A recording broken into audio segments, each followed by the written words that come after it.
Baik, bismillahirrahmanirrahim dan assalamualaikum warahmatullahi wabarakatuh.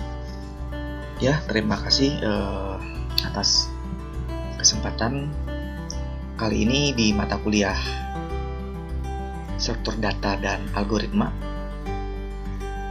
untuk mahasiswa saya ya. Kita lanjutkan di video tutorial atau video explainer selanjutnya, masih membahas tentang stack ya. Kemarin seingat saya kita membahas push, pop, is full, is empty, display. Nah, ini sudah kita bikin atau kita create codingnya, bagaimana proses dari algoritma stack itu sendiri ya. Nah, hari ini kita coba akan membahas sisanya, yaitu pick ya, mengintip atau melihat data bagaimana algoritmanya, kemudian count, menghitung banyak data, change, merubah data di posisi tertentu ya, kemudian terakhir tuh destroy. Destroy ini menghapus keseluruhan langsung gitu. Artinya kalau perbedaan dengan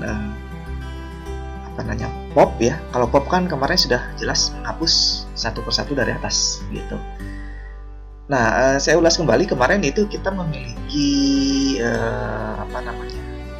top ya, dimana top ini nanti variabel itu akan bertambah seiringnya tambah data, kira-kira gitu ya.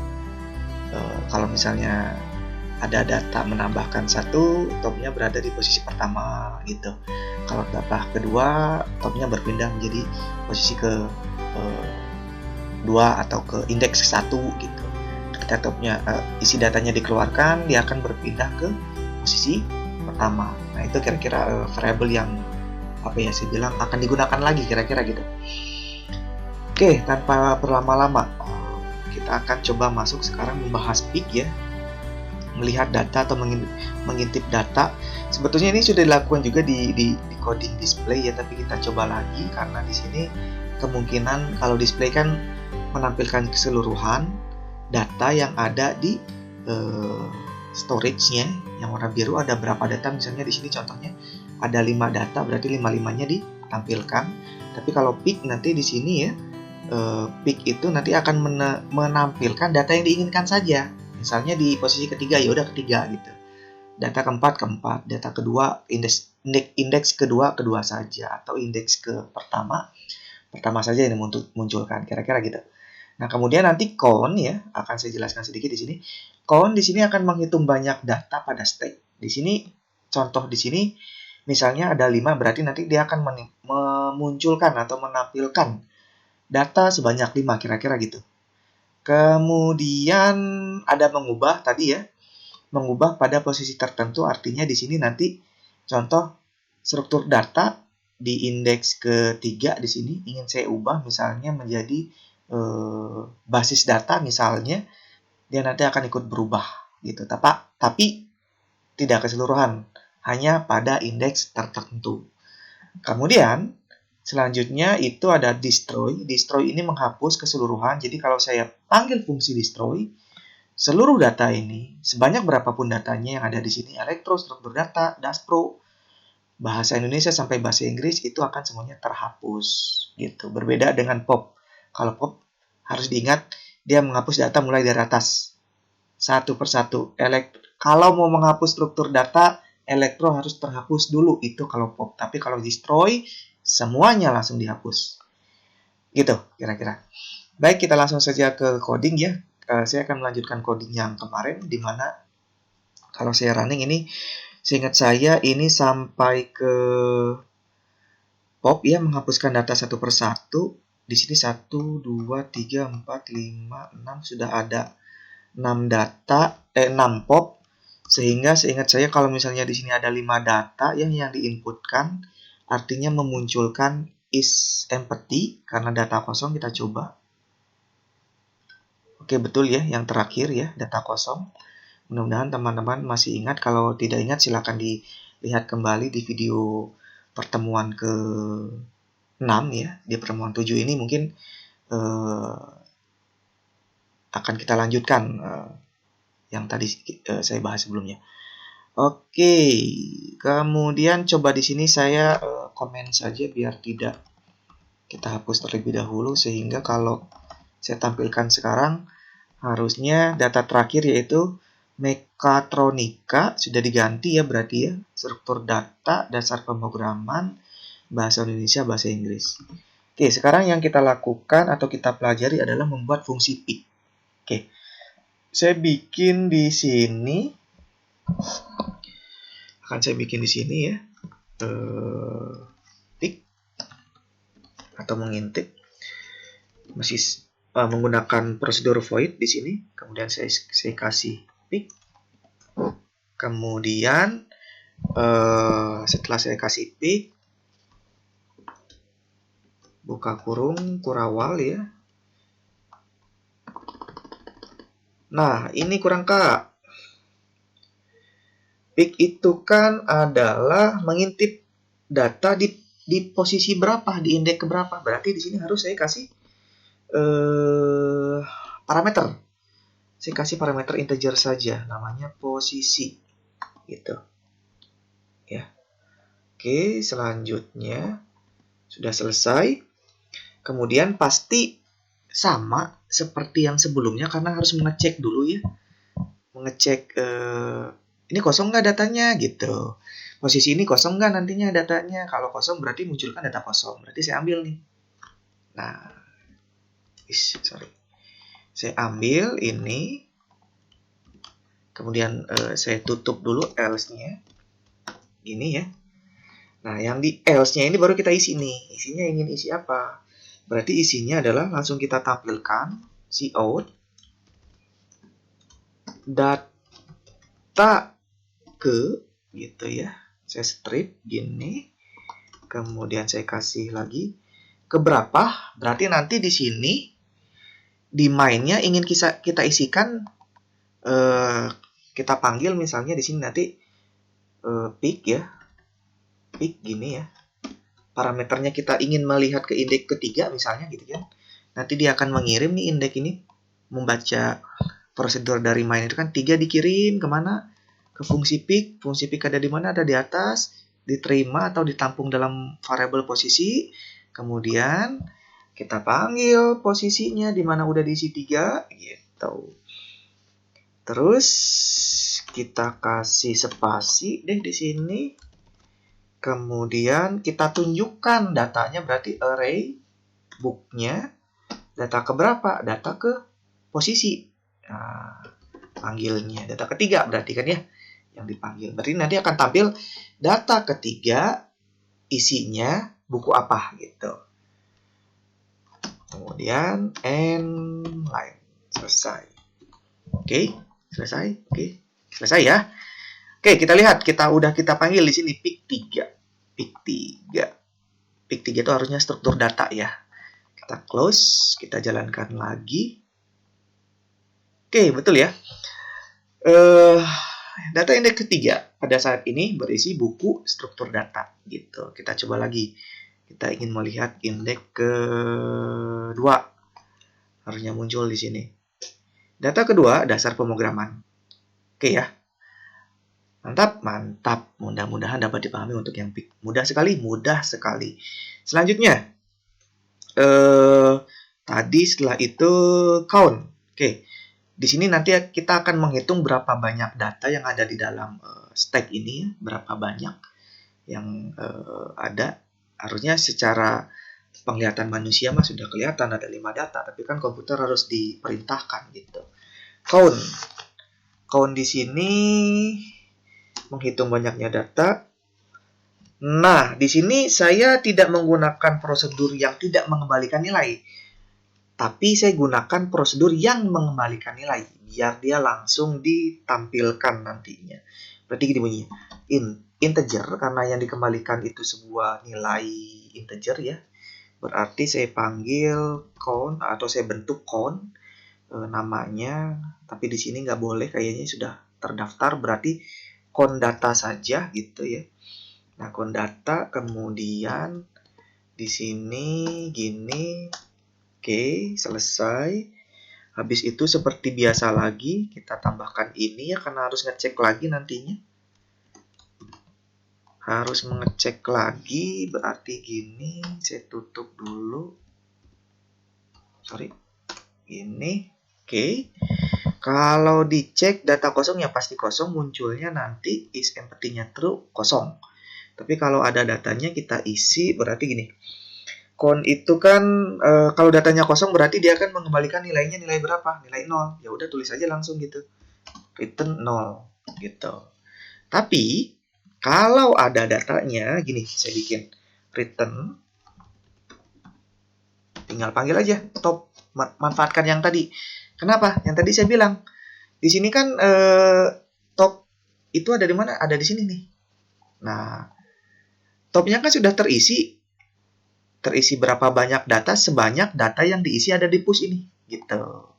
Nah, data yang update terakhir pasti 5 gitu. Makanya tinggal kita panggil lagi di count gitu. Tadi yang saya jelaskan di teorinya di sini.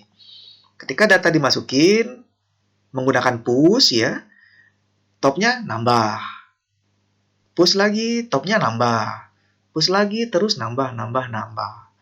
Jadi, berapapun banyaknya data, itu sebenarnya sudah ditampung dalam variabel top. Makanya, di count, tinggal kita panggil saja top.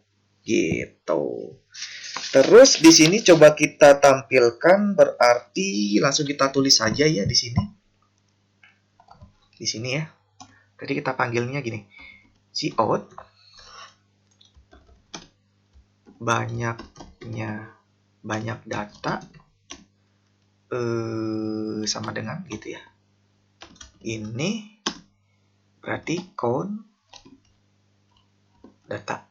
Nah, terus n koma.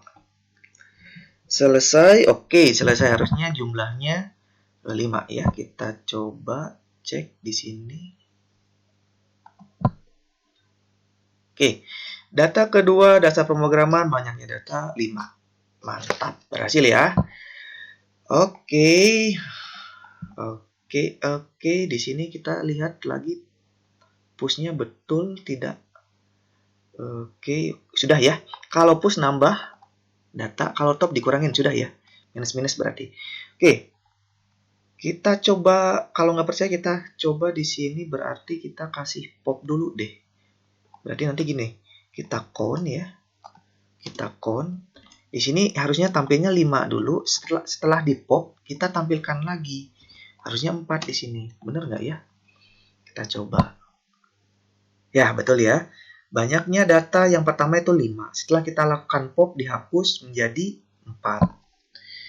Oke, berhasil kita lakukan. Sekarang selanjutnya kita coba change, merubah data yang kita inginkan.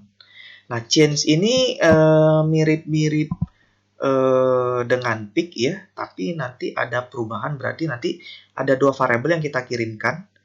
Misalnya di sini nanti saya bikin saja langsung walaupun belum ada ininya, belum ada fungsinya, berarti nanti gini. Saya bikin sebuah fungsi namanya adalah change data. Nah, gini, dimana nanti diisi di sini nama bukunya misalnya basis data ke indeks berapa yang dirubah, misalnya indeks ketiga, berarti ada 2 parameter yang dikirimkan kemana, ke fungsi change data, tapi belum kita bikin di sini. Nah, di sini kita gunakan void lagi ya, change data, kemudian kan tadi yang dikirimkan adalah basis data, berarti bahasanya string atau tipe datanya string, data, integer, posisinya berapa, berarti kita tampung dalam posisi gitu. Terus di sini seperti biasa kita gunakan ini lagi ya.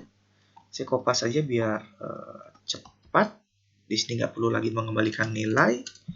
Dia ngecek dulu, kalau kosong berarti datanya kosong, kalau ada kondisinya seperti ini.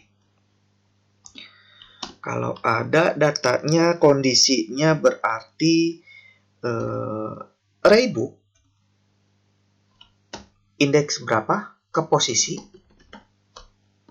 akan saya ganti ke berapa ke data gitu. Selesai, gampang deh sebenarnya ya.